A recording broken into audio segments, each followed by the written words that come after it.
like we had hit pieces on our families from the ADL, just writing about our community as a whole, but also the Anti-Defamation League. Mm-hmm. That's who.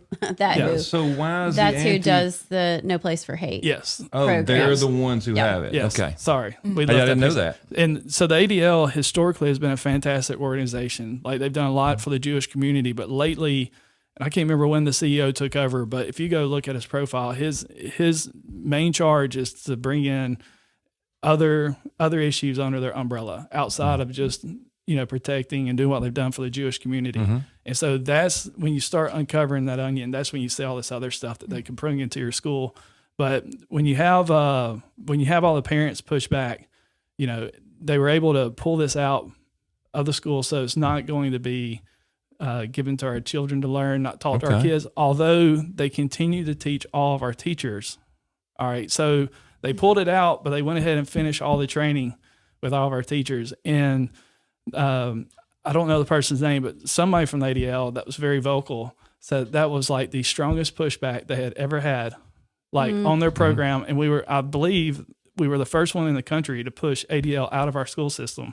And they were even quoted as saying, well, you've got 42 schools in Huntsville that successfully implemented the No Place to Hate. We don't know what their problem is, Right, so they're trying to throw that all back in our face. But they said it was the strongest pushback they've ever had.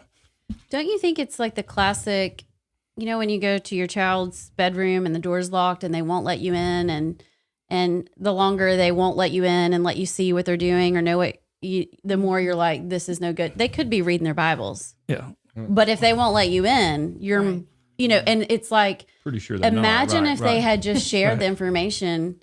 Oh my gosh. And how much sooner this could have all ended, because it's still going on to this day. I mean, it's still affecting the Mountain Brook community. To this day. Yeah. And transparency is the word that we use in our community. And if they would be more transparent, and I honestly feel like ADL would probably still be in our school today if they would have been more transparent. And I know a lot of people probably get mad at me saying that. Yeah, but that's if you know exactly what they're teaching. Yes. I mean, you say that thinking they're teaching the best, but they could have been teaching a lot of lousy stuff too.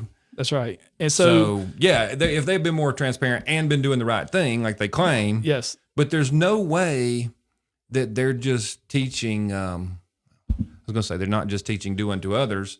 There's no way that's what they're teaching, and that would be simple and easy to do because they would be open about that. They would tell y'all that's that. Right. Have you been able to find anybody at the Huntsville school systems?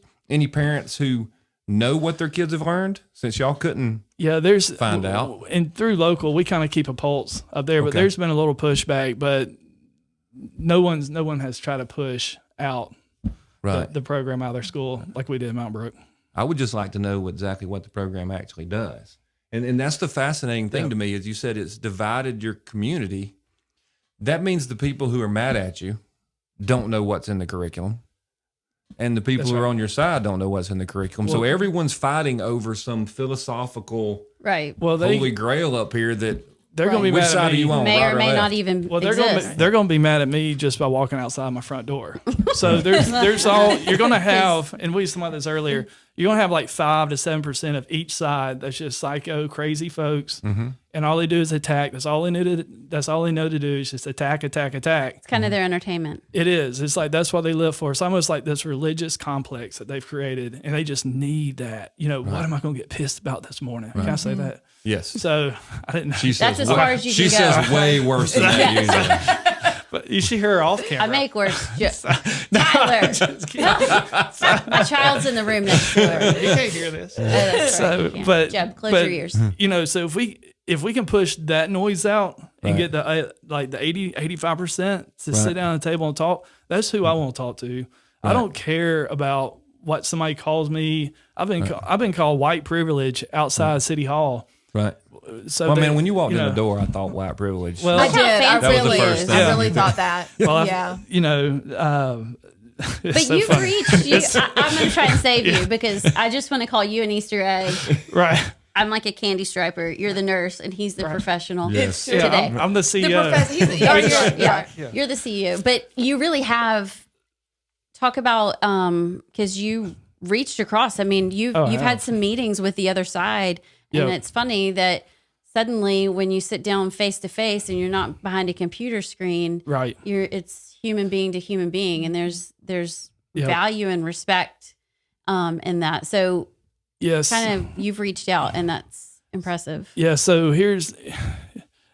like I said, I don't talk with the noise. I'm never going to change their minds. They're always going to be mad at me at something, and I'm fine. You know, they've thrown darts at me all the time, but for the people that want to sit down and like talk, we'll sit down and talk with them. And so we've kind of taken a black eye, Mountain Brook families in our community, for the sake of not driving more division, because it's pretty much all a trap. How it works is that they'll come, they'll make a comment, and then if you comment back, then they just hammer away at you. And then what they'll even do is they'll even go back and clean up their comments and leave yours out there. So when people read it, they look like angels, and we look like horrific people. So I'm like, Saul Alinsky 101. there we go. So, you know, so I don't respond to all that. So, but what I tell folks is the truth will slowly come out, and not to get biblical, but it will set us free. And so we've taken some jabs on the chin. There's people that create a narrative for us, because we set up as a 501c4, and we specifically set up that way to protect the people that want to be a part of us and the people that donate.